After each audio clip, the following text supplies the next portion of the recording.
सभी भक्तों को राधे राधे, जय पिताजी की। काफी भक्तों के जो है कमेंट्स आ रहे हैं, जन्माष्टमी को लेकर कंफ्यूजन है।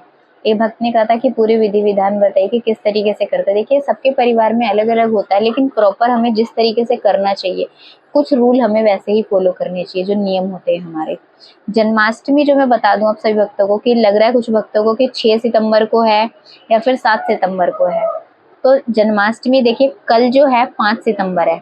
कल जो है बलराम जी का मतलब कि जन्म हुआ था। बलराम षष्ठी मतलब कि भाद्रपद की जो कृष्ण पक्ष की जो वो षष्ठी आती है, मतलब कि सब जो छठी जो दिन आता है उस दिन जो है बलराम जी का जन्म हुआ था।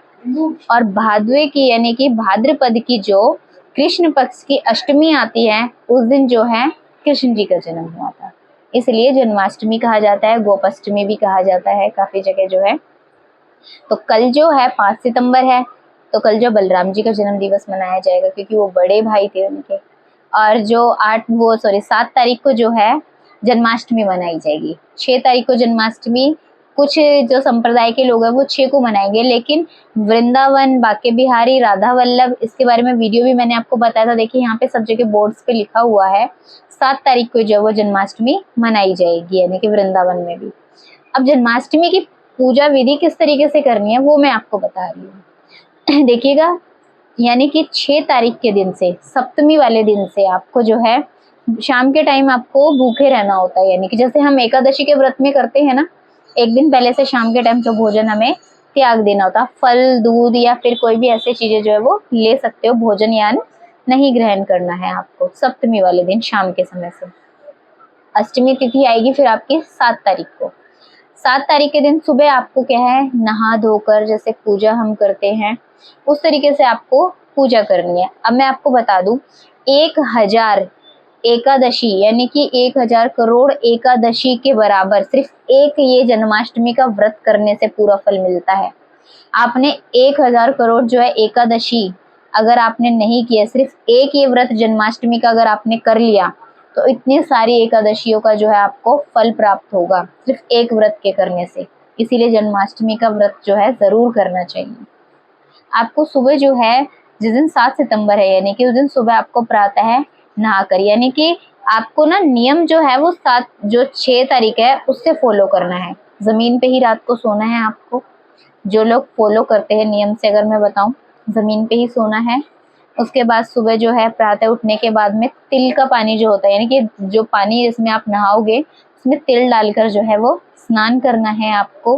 स्नान करने के बाद में जो ब्रह्म मुहूर्त में, याद रखिएगा ब्रह्म मुहूर्त में उठना है आपको, ब्रह्म मुहूर्त में ही पूजा करनी है आपको। उसके बाद में जो है कुछ लोग क्या करते हैं, अपने लड्डू बाबू को जो है 5 पहर जो है फल में, अन्न में, इस तरीके से, या फिर जूस जो होता है इस तरीके से उससे स्नान कराते हैं, दबा के रखते हैं जलन के लिए।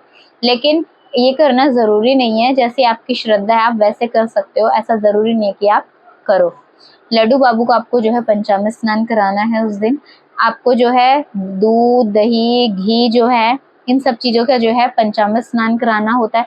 पूरा दिन जो है आप श्री कृष्ण वासुदेवाय नमः इस तरीके से मंत्र हो गया, या फिर आप ओम नमो नारायण इस तरीके से मंत्र, यानी कि पूरा दिन आपको मंत्र का ही जप जो है करना है। सोना नहीं है, निंद्रा का त्याग कर देना है उस दिन आपको जो है। पूजा अर्चना जो है आप फूल पुष्प जितना आपसे संभव हो सकता है, आरती की थाली जो हो गई, आपको सुबह भी आपको लड्डू को स्नान कराना है और रात में भी स्नान कराना है। सुबह भी पूजा होगी लड्डू की, शाम के समय में भी पूजा होगी। ये नहीं है कि एक समय ही हमें पूजा करनी है। नए वस्त्र आपको लाला के लिए लेकर आने हैं, नए वस्त्र उनको पहनाए जाते हैं इस दिन। और ये जो कार्यक्रम होता है हमारा छठी तक चलता है, मतलब कि तो सुबह लड्डू बाबू को आपको स्नान कराने के बाद पूजा अर्चना जो करने के बाद में उनको भोग अर्पण कीजिए आप। जिस तरीके से आप दूध हो गया या मावा, जो भी मिश्री माखन जो भी अर्पण करते हैं वो अर्पण करना चाहिए उनको। उसके बाद में जो है आपको उनके जन्म उत्सव की जो तैयारियां होती हैं, जैसे कि घर की सजावट हो गई, पालना हो गया, ये आप अपनी यथाशक्ति कर सकते हो जितना आपके अंदर सामर्थ्य है। शाम के समय में जो है आपको भोग तैयार करना है, यानी कि जो धनिया होता है उसका भोग सबसे मेन होता है, वो तैयार करना है। मैं आपको एक वीडियो में बताऊंगी भी कि भोग कैसे जन्माष्टमी के लिए तैयार करना है। वो भोग आपको तैयार करना है। शंख जो है, अगर शंख से इस दिन आप स्नान करा सकते हो लड्डू बाबू को तो बहुत अच्छी बात है।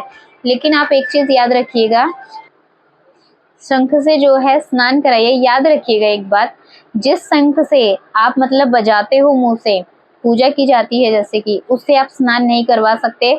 स्नान कराने के लिए लाला को अलग से शंख होना चाहिए, उसी से ही आपको उन्हें स्नान करवाना है। जन्म जब 12 बजे होता है तो शंख बजाना बहुत जरूरी है। जैसे हमारे घर में कोई बच्चा वगैरह होता है तो हम लोग थाली वगैरह बजाते हैं ना, तो ऐसे लाला का जब जन्म होता है तो शंख बजाना चाहिए हमें।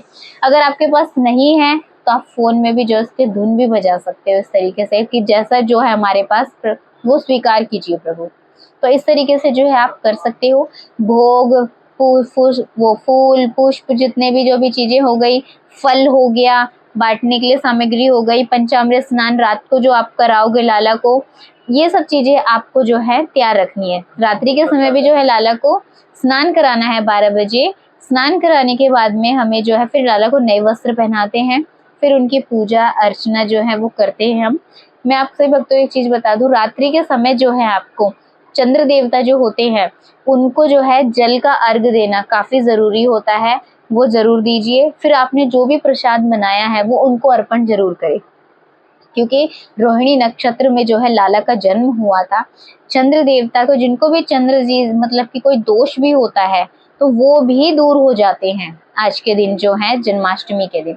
इसलिए चंद्र देवता की पूजन करने के बाद में ही जो है आपको कुछ भी फलहार या चीजें ले सकते हो। अगले दिन सुबह जो है भोजन करना चाहिए। इस तरीके से जो है जन्माष्टमी का व्रत जो है वो पूर्ण किया जाता है।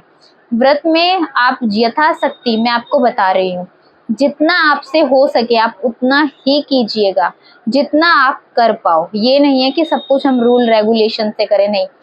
प्रभु जो है, आप अगर थोड़ा करोगे उसमें भी आपसे खुश है, ज्यादा करोगे तब भी आपसे खुश है। लेकिन आप मतलब कि कर सको, जितना आप अच्छे तरीके से कर पाओ कि मुझसे ये चीज सही से हो सकती है तो प्रभु ये आपकी सेवा में अर्पण है, तो आप उतना ही कीजिएगा। सभी को राधे राधे, जय पिताजी की।